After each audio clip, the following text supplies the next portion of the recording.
Да, дори и собствената ти сестра. Или Добрата сестра. Добрата сестра от Сали Хепуърт е нещо, което не очаквах, честно казано. Нито ми беше понятно като заглавие, нито автора, но издателство Барт ме насочиха към това заглавие и всъщност не съм разочарован. Може би не е точно мое, макар че е трилър и мога да се съглася, че е такъв. Това е доста спокоен трилър. Може би по-голямото напрежение и вълнение се случва в последните няколко глави.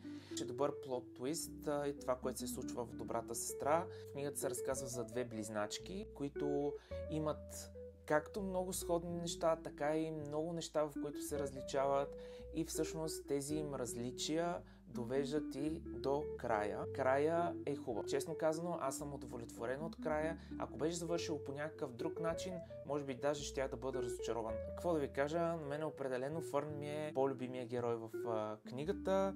Тя е библиотекарка, живота й е много интересен, много цветен, даже бих казал и до някъде вълнуващ. Роуз е тази, която е малко по-стегната, малко по-примерната, да кажем, малко по етикет до някъде, но ми хареса много как са описани близначките в книгата, както и останалите герои и изобщо цялата история, така че определено тази книга мога да ви я препоръчам.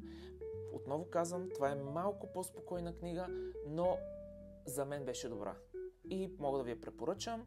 Определено бих прочел нещо друго от Сали Хепуърт, но ще си имам едно на ум, че нейните са малко по-лежерни, малко по-спокойни, не чак толкова динамични, както обикновено аз чета напоследък. А коя е Добрата сестра?